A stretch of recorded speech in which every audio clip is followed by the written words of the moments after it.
বন্যার ফলে দেশের বিভিন্ন জেলায় পানির স্তর বৃদ্ধি পাওয়ায় লোকালয়ে বেরিয়ে আসছে নানা প্রজাতির সাপ। সাধারণত প্রকাশ্যে সাপের মিলন তেমন দেখা না গেলেও এবার দেখা গেল এ বিরল দৃশ্যের, যেখানে দুটি সাপকে দেখা যায় নানা অঙ্গভঙ্গিতে। এক পর্যায়ে একটি সাপ পেঁচিয়ে ফেলে আরেকটি সাপকে। এ দৃশ্যকে দেখে মনে হতে পারে দুটি রশির বুননের মতো, তবে এ দৃশ্যকে সাপের মিলন বলে দাবি স্থানীয়দের। মৌলভীবাজার জেলার শ্রীমঙ্গলে নোয়াগাঁও গ্রামে দেখা যায় এ দৃশ্য।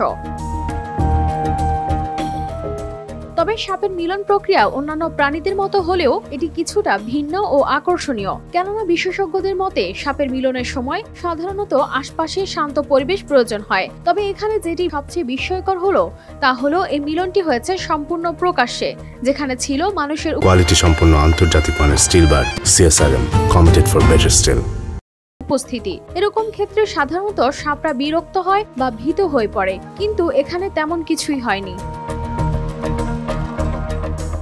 বন্যপ্রাণী সেবা ফাউন্ডেশনের কর্মকর্তা জানান, সাপ দুটো ছিল দাঁড়াস সাপ, যা সাধারণত বাংলাদেশের দারাজ সাপ নামেও পরিচিত। তবে এ ধরনের ঘটনা সচরাচর দেখা যায় না।